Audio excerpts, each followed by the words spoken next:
ಏನು ಬೆಂಗಳೂರು? ಗ್ರೇಟರ್ ಬೆಂಗಳೂರು.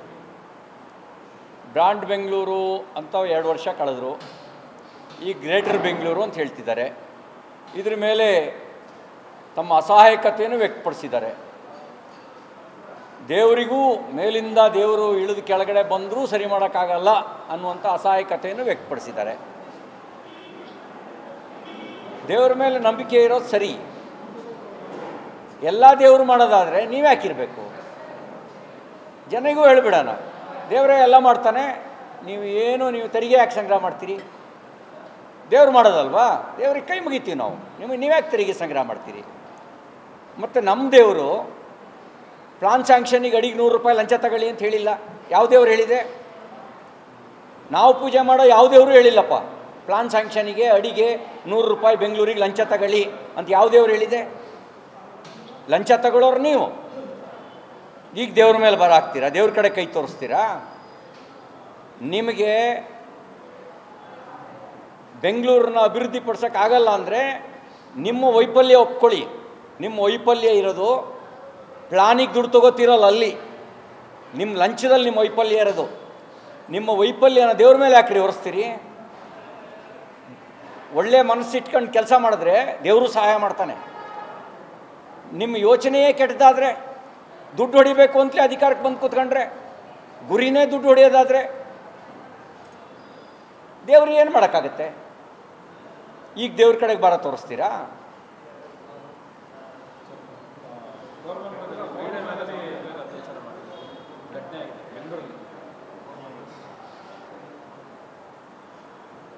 ಅತ್ಯಾಚಾರದ ಘಟನೆ ದುರದೃಷ್ಟಕರ. ನನಗದ್ರ ಬಗ್ಗೆ ಸಮಗ್ರ ಮಾಹಿತಿ ಇಲ್ಲ. ಗಂಭೀರವಾಗಿ ಆಲೋಚನೆ ಮಾಡಬೇಕು, ಯಾಕೆ ಮರುಕಳಿಸ್ತಾ ಇದೆ ಅಂಥೇಳಿ. ಈ ಥರದ ಪ್ರಕರಣಗಳು ಮರುಕಳಿಸ್ತಾ ಇರೋದು ಯಾಕೆ? ಉತ್ತರ ಪ್ರದೇಶದಲ್ಲಿ, ಬಿಹಾರದಲ್ಲಿ ಇಂಥ ಘಟನೆಗಳು ಪ್ರತಿನಿತ್ಯ ನಡೆಯೋದನ್ನು ನಾವು ಕೇಳ್ತಾ ಇದ್ವಿ. ಯಾರಿಗೂ ಸುರಕ್ಷಿತ ವಾತಾವರಣ ಅಲ್ಲಿರಲಿಲ್ಲ. ಹೆಣ್ಮಕ್ಳಿಗೂ ಸುರಕ್ಷಿತ ವಾತಾವರಣ ಇರಲಿಲ್ಲ. ಒಂದು ನ್ಯಾಯಯುತವಾಗಿ ಬಿಸ್ನೆಸ್ ಮಾಡೋರಿಗೂ ಕೂಡ ಸುರಕ್ಷಿತ ವಾತಾವರಣ ಇರಲಿಲ್ಲ. ಆದರೆ ಕರ್ನಾಟಕಕ್ಕೆ ಯಾಕೆ ಬಂತದ್ದು? ಹಾಗಿದ್ರೆ ಕ್ರಿಮಿನಲ್ಗಳಿಗೆ ಭಯನೇ ಇಲ್ದಂಗೆ ಆಗಿದೆಯಾ? ಕ್ರಿಮಿನಲ್ಗಳಿಗೆ ನಾವೇನು ಮಾಡಿದ್ರೂ ಇಲ್ಲಿ ದಕ್ಕಿಸ್ಕೊಳ್ಬೋದು ಅಂತ ಮಾನಸಿಕತೆ ಬಂದಿದೆಯಾ?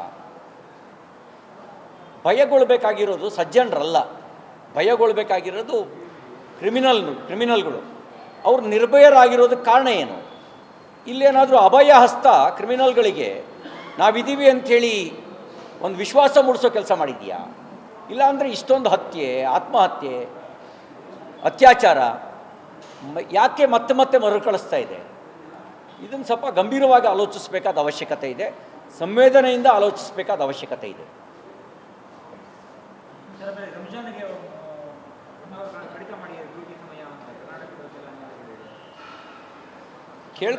ಕೇಳ್ಕೊಂಡಿದ್ದಾರೆ. ಸರ್ಕಾರ ಏನು ಮಾಡುತ್ತೆ ಅಂತ ನೋಡೋಣ. ನಮ್ಮಲ್ಲಿ ನಿತ್ಯ ಹಬ್ಬ ಇದೆ. ಜಾತ್ಯತೀತ ಸರ್ಕಾರ ಒಬ್ರಿಗೊಂದು ಮಾಡೋಕ್ಕಾಗಲ್ಲ.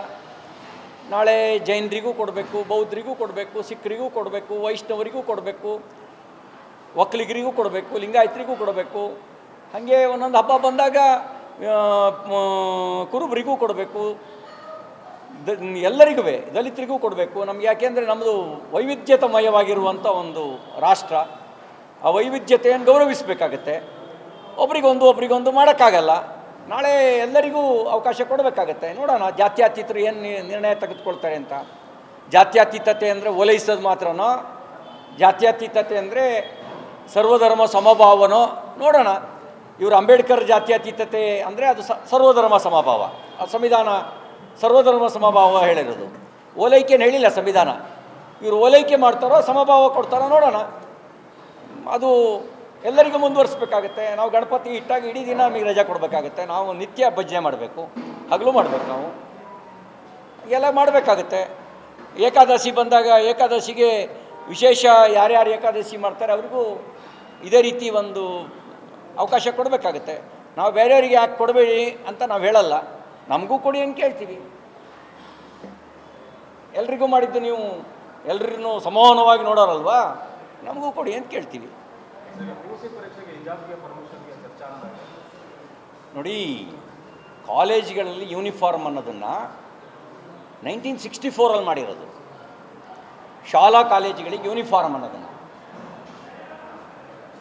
ಯೂನಿಫಾರ್ಮಿನ ಪಾರ್ಟ್ ಆ್ಯಂಡ್ ಪಾರ್ಸಲ್ ಹಿಜಾಬ್ ಇದ್ದರೆ ಓಕೆ, ಬುರ್ಕಾ ಇದ್ದರೆ ಓಕೆ.